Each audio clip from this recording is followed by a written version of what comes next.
আসসালামু আলাইকুম। আশা করছি সবাই ভালো আছেন। আজকে আমরা ইংরেজি গ্রামারের একটি নতুন ভিডিও দেখার চেষ্টা করব।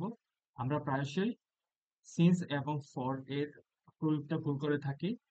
অনেক ক্ষেত্রেই আমরা ফর এর জায়গায় সিন্স ইউজ করি এবং সিন্স এর জায়গায় ফর ইউজ করি। তাই আজকের ভিডিওটা দেখলে আশা করি সবার এই বিষয়টি ক্লিয়ার হয়ে যাবে। চলুন শুরু করি। ফর দ্বারা যেটি বোঝায় সেটি হচ্ছে ডিউরেশন অফ টাইম, অর্থাৎ কোন একটি ঘটনা কত সময় ধরে চলেছে সেটি।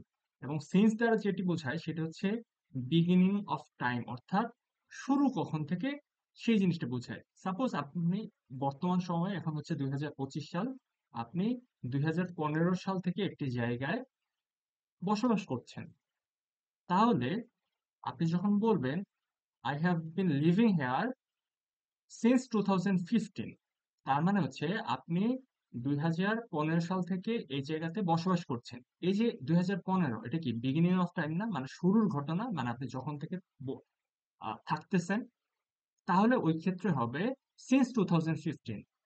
আর যদি আপনি ফর ইউজ করতে চান, তাহলে তখন কিভাবে সেন্টেন্সটা আসবে?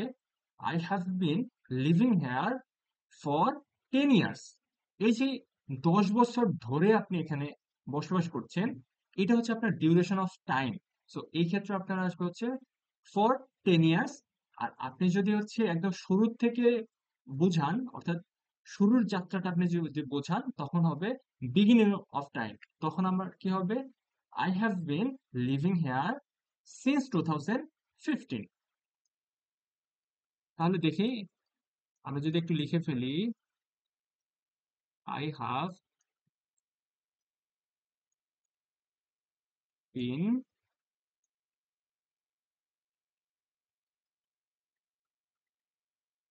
লিভিং হেয়ার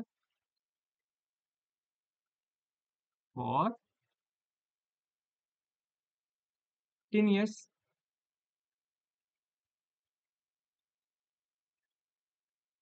এর মানে কি দাঁড়াচ্ছে?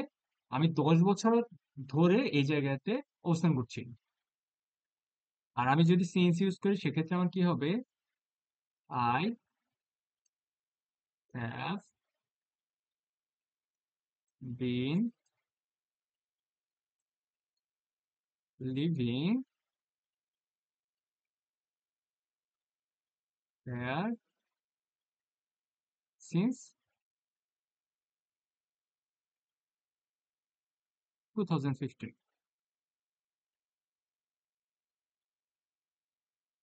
অর্থাৎ আমরা তাহলে কি দেখলাম? সেন্স দ্বারা বোঝাচ্ছে হচ্ছে বিগিনিং অফ টাইম, এবং ফর দ্বারা বোঝাচ্ছে ডিউরেশন অফ টাইম, অর্থাৎ কত সময় ধরে কোন একটি ঘটনা চলছে। তো এরপরে আশা করি ইংরেজি গ্রামারে সিন্স এবং ফর এর ব্যবহার আর কখনোই ভুল হবে না। সবাইকে অসংখ্য ধন্যবাদ।